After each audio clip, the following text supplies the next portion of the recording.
Okay, since my Clone Army videos seem to be the most popular videos of my old series, I figured I'd just jump right into it, and since this is kind of a rebuilding series, show you where things are going so far in the new place. And this is the hallway that I mentioned in the last video.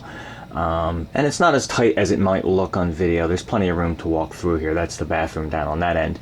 And I got these 3 new bookshelves that fit perfectly right along this wall, just the right amount of space there for 3 shelves. And I've started setting up my Clone Army, unpacking all the figures and getting them back up. They're not completely done. I don't have everything exactly where I want it yet, but I figured I'd do a making of and kind of show you where things are coming this far. Now, anybody that's set up any kind of action figure display at all knows how time consuming that can be. This has taken a really long time to do, to get all these figures unpacked. Each one was in an individual Ziploc bag to keep all their weapons together, etc., but they still sometimes manage to get a little jumbled up. But to get these figures up, get them on the stands, get them into some kind of pose, it just takes forever. But here's where it is so far, and let me describe a few things for you here. The backgrounds that you see some of the figures in are recycled packaging from some of the battle packs, etc. If they had a cool enough background that looked like it would make a good display, I saved those and used them as, display pieces for the figures. The bottom one here you see is inside a wooden crate. That is an old CD storage crate. I have another one I'll show you shortly. And the background packaging fit brilliantly right inside there. A little tape holds it into place, and it makes a really, really nice display box, diorama box, whatever you want to call it, for the action figures. Now, the one across the top does not have a CD crate. I would like to find a few more of those. I have to start hunting around the stores and see if I can find those crates again. But let's start with the guys on the top here, and you'll see they're all in black. I call this the Shadow Troop. These are all a lot of Shadow clones, Shadow Troopers, a few Utapau Troopers in there as well, and a Shadow Biker Scout in the background there.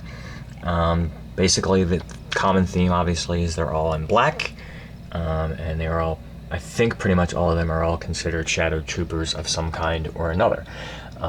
Hopefully the lighting in here is pretty good and you can make out some of the detail. I'm trying to get it. I'm going to work on getting some lighting for the shelf itself to put inside the shelves. I had some in the old room. I got to dig that out, see if they work for these, or perhaps invest in something a little different. So hopefully the lighting in here isn't too bad at this point and you can actually see some details on the action figures. I'm going to zoom in a little closer here, just to give you a good look at these guys, because I know a lot of people like their clones, so I'll give you a nice slow pan across to show you the Shadow Troop. Now, down below, you'll see a lot of my Mandos, and the guys in the background there, a lot of them are from 2 exclusive collections that came out several years ago, and I managed to pick them up. I don't know if those collections have been re-released over the years or not, but if you see them, definitely grab them. So you'll see a lot of Mandalorians in the background there, several different ones again, and I'm trying to get in on each one, and hopefully the lighting allows you to see them. And there's even a few female Mandalorians, which I thought was very cool to have a little, variety in the army. Get the females on the fighting force. And then you'll see some of the newer clones from the cartoon series, obviously, some of the new ones that they've created, and these are all Mandalorians as well. And of course I put them along that shelf with those.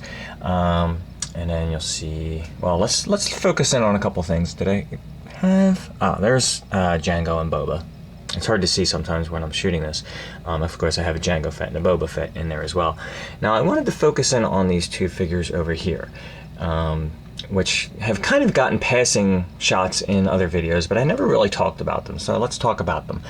The first one over here that you see is a standard clone trooper, an older figure from several years ago, that a friend of mine, a good friend of mine by the name of Neil, actually hand-painted this to be a original, one-of-a-kind Darth Maul paint scheme for a clone trooper, so it's a Maul trooper. And he absolutely did a fantastic job on that. Just absolutely beautiful detail that he did and he did that by hand himself. A little special gift for me. I was inspired by his artwork to make an attempt of my own, and I don't think it came out as good as Neil's, but I think it came out pretty darn good. I had another Mando action figure, a repeat of one of the other ones I have, and I decided to give him my own custom paint job and do the red and black Darth Maul scheme on a Mando. So that is my Maul Mando. And this one was done by me. So you can give me a thumbs up or a thumbs down on that if you think the work looks good, if not so good, a little whatever the case may be. I like it. It's my one of my first custom clones, and I have a couple other ones that I've done. Let's finish out this shelf here. You'll see one of the, what are they, the ATRTs? I always get my machines mixed up there with the driver on top there, and his companion. This was a 2-pack set. The companion is over on this side, so that's both of those.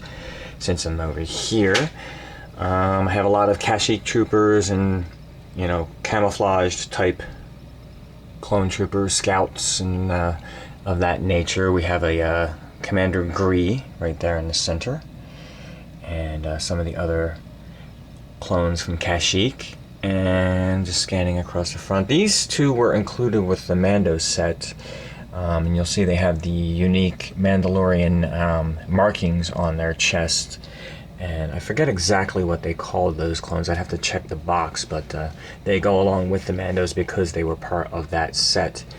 We have a few more Kashyyyk troopers over on this end. I kind of split them up a little bit just to bookend it, so to speak. And again, the setting is not quite 100% in stone. It might change.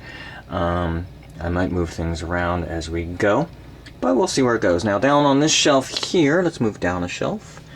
Try not to make this video too long, so I might have to break it up into 2 videos. So let's cover this one and see how long it is. These are some of the, again, battle packs, and I got 2 of this particular battle pack with the Yoda and his troop. And again, forgive me if I can't remember the names, specific, you know, unit names or numbers or what have you, but these are all from the Clone Wars cartoon as well, and I set them up. And again, reused the box. I saved the box display and put them in there, and I have it up on a block of styrofoam to elevate it a little bit. It just made it easier so I could put some figures down in front. And I just, like I said, this shelf is not even close to being done. These are just, I've dug out figures and found a spot to put them, so these guys may get moved in the future. Oh, here's another one. This is another custom paint job I did. It was a plain white clone, and I just tried some black markings on it myself, and it's okay. Some of my brush strokes are a little sloppy, but I don't know if that gives, if you know, you could say it gives it a nice weathered look to it, or if it's just sloppy paint. You decide. But that's that shelf there, and you can see this stand here is ready for more figures. As I finished to unpack, I still have a couple other shelves to show you. Might break this up into 2 videos because I just don't like making my videos all that long. So we'll see you on the next video, and we'll show you some more clones. Thanks for watching.